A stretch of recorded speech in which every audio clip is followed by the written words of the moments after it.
Welcome to Arjun IT technology. నా పేరు వంశీకృష్ణ.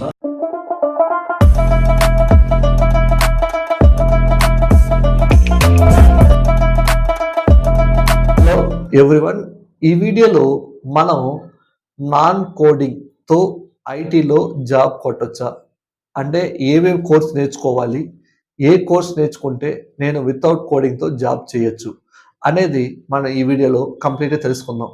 ఏంటి అంటే మనకి నాన్ కోడింగ్తో మనకి ఇప్పుడు ప్రజెంట్ మార్కెట్లో చాలా ట్రెండింగ్లో ఉన్న టెక్నాలజీస్ ఉన్నాయండి. ఒకటి డెల్ భూమి, ఇంకోటి మైక్రోసాఫ్ట్ డైనమిక్ 365. ఈ రెండిట్లో మీరు ఏది నేర్చుకున్నా తొందరగా జాబ్ వచ్చే ఛాన్సెస్ ఉంది మార్కెట్లో. ఎందుకు అనంటే బయట మార్కెట్లో ఈ కోర్సెస్ గురించి చాలా మందికి తెలియదు. జాబ్ వేకెన్సీస్ చాలా ఉన్నాయి, బట్ క్యాండిడేట్ చాలా తక్కువ ఉన్నారు.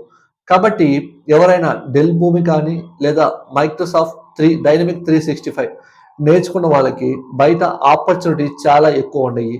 కాబట్టి ఎవరైనా ఇంట్రెస్ట్ ఉన్న వాళ్ళు నాన్ ఐటీ నుంచి ఐటీకి మూవ్ అవ్వాలి అనుకున్న వాళ్ళు ఖచ్చితంగా ఈ రెండు కోర్సెస్లో ఏదో ఒక కోర్స్ లెర్న్ చేసి మీరు ఐటీలోకి మూవ్ అవ్వచ్చు. బట్ ఇక్కడ ఫ్యాక్టర్ ఏంటంటే మీరు ఐటీకి వచ్చిన తర్వాత ఖచ్చితంగా ఈ రెండు కోర్సెస్ మీద సమ్ టైమ్ స్పెండ్ చేయాలి. ఖచ్చితంగా నేర్చుకొని తర్వాత మీరు జాబ్ ట్రై చేయండి. కాబట్టి ఎవరికైనా నేను నాన్ ఐటీ నుంచి ఐటీ మూవ్ అవ్వాలంటే this 2 courses is best for everyone. కాబట్టి మీరు మార్కెట్లో ఈ రెండు కోర్సెస్లో ఏదో ఒకటి చూజ్ చేసుకొని మీరు జాయిన్ అవ్వచ్చు. కాబట్టి డెల్ భూమి బాగానే ఉంది, as well as Microsoft dynamic 365 కూడా బాగానే ఉంది.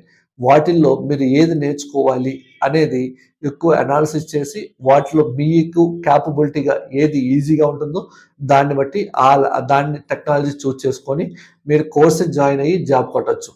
కాబట్టి వీటికి మీకు 3 yearsకే 10 lakhs or 12 lakhs ప్యాకేజ్ కూడా ఎక్కువ ఉంటుంది.